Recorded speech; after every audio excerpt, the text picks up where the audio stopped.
Hello, I'm Greta Tita Gito Mayor. Thank you so much for subscribing this channel.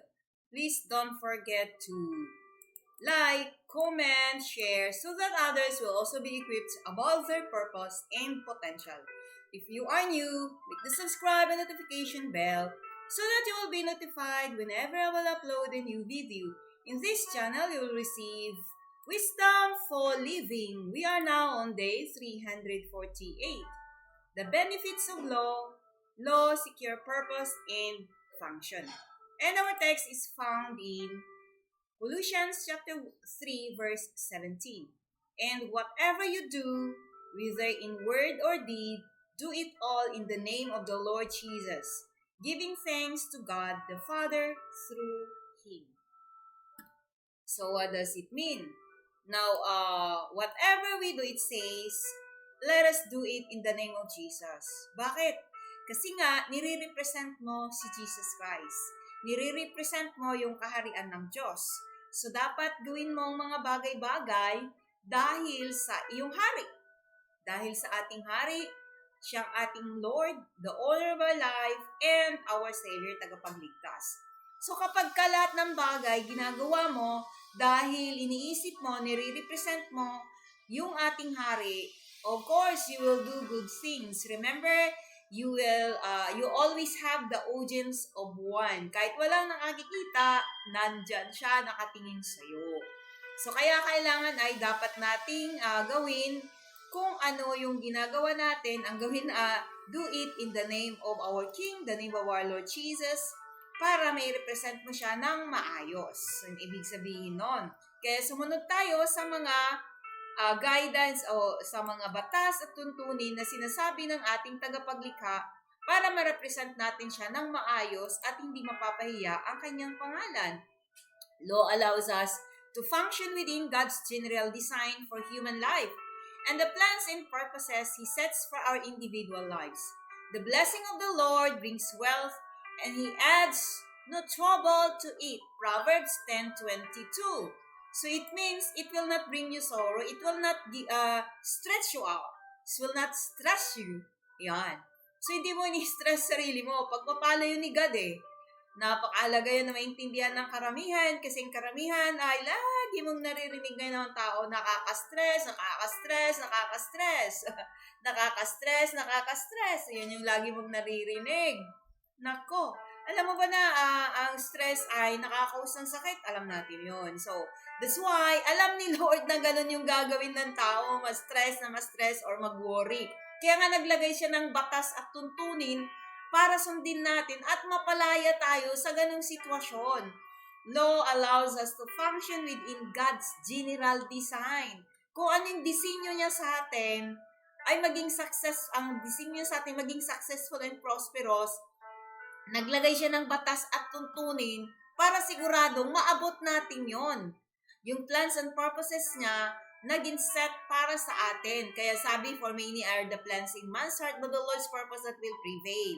So, kung tayo ay susunod sa batas at tuntunin dahil God created us to function according to laws and principles, then we will enjoy the blessings of the Lord. The blessing of the Lord brings wealth, and He adds no trouble. Ayan. So, He adds no sorrow. He adds no stress. He adds no trouble. Ayan. Yun yung katotohanan. Yun yung totoo na dapat malaman. Kaya nga naglagay siya ng batas at tuntunin. So, para mas clear pa, pakinggan natin at para mas maintindihan natin. Achieving purpose with God's blessing never brings sorrow. Those however, who try to fulfill their potential outside His purposes often experience multiplied sorrow. Yun yung sikreto. Kapag ginamaximize mo yung potential mo, yung galing mo, hindi ayon sa specification ng ating tagapaglikha, syempre, it will result to trouble. Kaya ang daming na-stress kasi hindi nila alam ano yung purpose ng kanilang buhay, purpose ng blessings na natatanggap nila. For example, yung isang businessman, for example, sabi niya, businessman, for example, who builds his business. Ito. without God's guidance and direction, may attain the same wealth as a man who submitted his dreams and plans to God's will, but his position outside God's plan does not provide the freedom from worry that the other businessman enjoys. Ayan. So, kagaya nito, example, napakagandang example. Si Mr. A is a businessman who doesn't obey, who doesn't operate according to God's purpose. Si businessman B, he operates according to God's purpose and principle. So, sinusunod niya, sinusurrender na yung kanyang plans and purposes. So, he is doing the purpose of God in his life, si businessman B. Itong si businessman A ay nag-ooperate siya ng kanyang business according to his own way. So, pareho silang nagtagumpay. So, pareho naman sila kasi because they give their best, they do their part, they focus in it, because they have found their potentials. Pareho silang nakita yung kanilang potential, yung kanilang gift. Pareho nilang passion yon. But ito si Mr. A, he doesn't follow the principles, laws and principles in the Bible. Ito naman si Mr. B, sinusunod niya yung laws and principles in the Bible. But, both of them parihong nagtagumpay sa kanilang hangarin na mag-prosper yung kanilang business. Pero, ang kaibahan lang, ito si Mr. A ay punong-puno ng worry o stress na stress. Ito naman si Mr. B is free from worry. Why? Because he is following the laws and principles. So, dapat ay naiintindihan natin. He enjoys, si Mr. B, he enjoys his life. Nag-prosper yung kanyang business. Nag-i-enjoy siya sa buhay niya na walang stress. Ito naman si Mr. A, nagtagumpay siya, pero punong-puno naman siya ng stress. So, you must rely on the biblical principles, not in your own principle. Those who must rely only on themselves to protect their gain often become ill. From worrying, there is no joy in that kind of wealth. So, it doesn't bring it doesn't bring sorrow kapag sinusunod. Pero pag hindi, yun yung mangyayari. It will bring sorrow, yung wealth mo.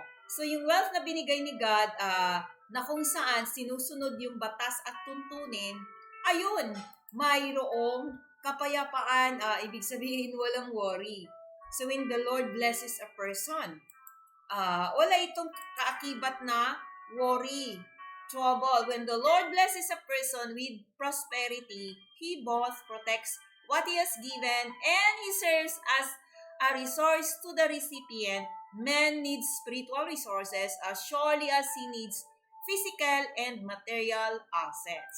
So we need physical and material assets, but we also need spiritual. Ano yon? Walang stress, hindi nagwo-worry. Yun yung buhay na pagpapala na binibigay ni God. Kasi hindi lahat na mayroong kayamanan ay walang stress. Potential without law is dangerous. Even as breaker switches a cut off electricity when an electrical appliance malfunctions and the free flow of electricity is possible. So God shuts us down when we operate outside His laws. This is His safeguard to keep us from self-destructing. Yan, pag di mo sinusunod yung batas at tuntunin, sigurado ay magkukause yan sa'yo ng stress, sorrow, trouble. Kaya nga, the blessing of the Lord brings no sorrows in it. Ano yon? Sumunod ka sa batas. Kung nagninegosyo ka, sumunod ka sa batas. Kung nag-aaral ka, sumunod ka sa batas. Whatever is your situation, learn to obey the laws and principles from the Bible, or laws and principles set by our God, our King, na kung saan may law of nature, law of gravity, ganyan, di ba? Law of nature yan. So, meron tayong spiritual law, yung ating konsensya, at yung spiritual laws na kung saan sinusunod natin, live by the Spirit. Yun yung topic natin kahapon. So, in order to live a free stress life or from not be free from worry, kung ikaw ay businessman, o ikaw ay professional, kung ikaw ay sa buhay mo, sa family mo, anything, has laws and principles, and we were created to function by laws and principles. So when you follow that, you will be free from worry. So, ang tanong ko ngayon, ito. What shall you do to be free from worry? Anong gagawin mo para mapalaya ka sa worry? Share your ideas and leave your comment below. Thanks for watching. God bless.